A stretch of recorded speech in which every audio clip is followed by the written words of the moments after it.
Hi, Doug here. So I have this orange case here. Kind of looks like a normal case until you spin it around and look at this side. What is this weird thing? Well, let's open it up and find out. Ah, it's a plug. Let's see what that does. I happen to have a cord here. The first thing we're going to do, we're going to open it up and look inside. Oh, would you look at that? It is a mini version of the button wall that is in our early learner space on the 4th floor. Go ahead and plug it in. Hi there. It's now ready to go.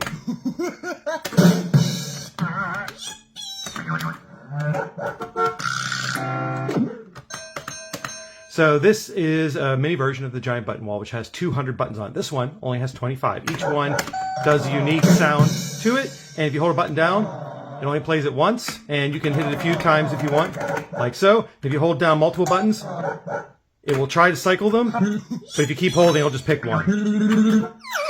Like so. So I picked out a lot of logic in it. And you can have fun there and play all kinds of fun sounds. Over here, this one has a volume knob. Because this is built to be able to sell exhibits on the road. So this is like a mock version of the bigger version, just to show what's capable. We notice here there's a little latch. You turn that, this cover actually hinges up. And you can see all my wire terminations inside. There's over 170 wire terminations. This was a blast to do. I fully modeled this in Fusion 360 and designed it myself. This is an acrylic cut base. I did it on a laser cutter that I designed out. So you have the power supply, power distribution, and then you have your Arduino Mega here, and then there's the Adafruit Music Maker on top with the SD card for playing the MP3 sounds, and the audio comes out here. And up on top, this is the actual amplifier that the knob's attached to for the audio. Here is the latch. That latch latches onto this aluminum here, and this cutout here fits the amplifier through it. Also, you can see it was a very tight fit, making sure all of these buttons would clear everything. So again, I had to fully model this in 3D to make sure everything would fit height-wise and depth and everything, and make sure all the buttons would line up.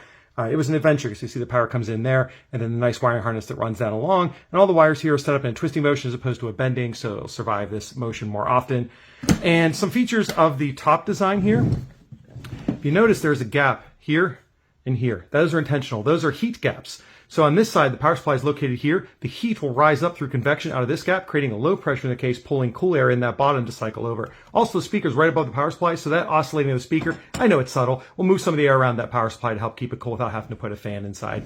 There will be a text panel that goes on top and another one down here, which is what this gap's for. Those are still in development. But this is meant to be transported via airplane, so hence the case that it's in, and then it seals up like so.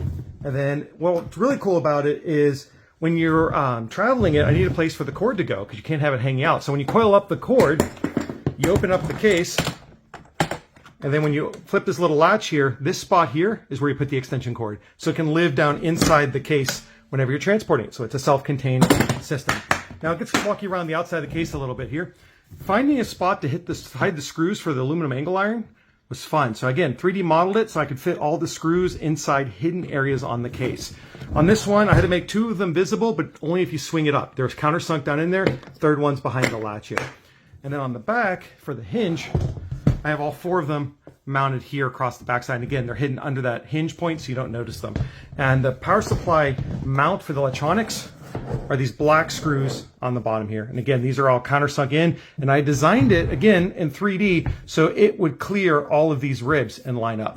So the next step again will be to have the text panels printed, and then I'll drill holes and those get mounted to the lid here and then the bottom. So this will be again a traveling demo of what we're capable of doing and showcasing what we do. This guy was fully designed by me and built in-house, which was awesome. So I did all the manufacturing of this. The only thing I did have to outsource was getting this board cut, and that was our machinist Andy did all the cutting because it wouldn't fit on the laser cutter. But very, very cool thing. And again, it turned out beautiful inside with all the wiring. So make sure you guys stay tuned. I'm sure this thing will be traveling around the country and maybe come to a state near you. Thanks for watching.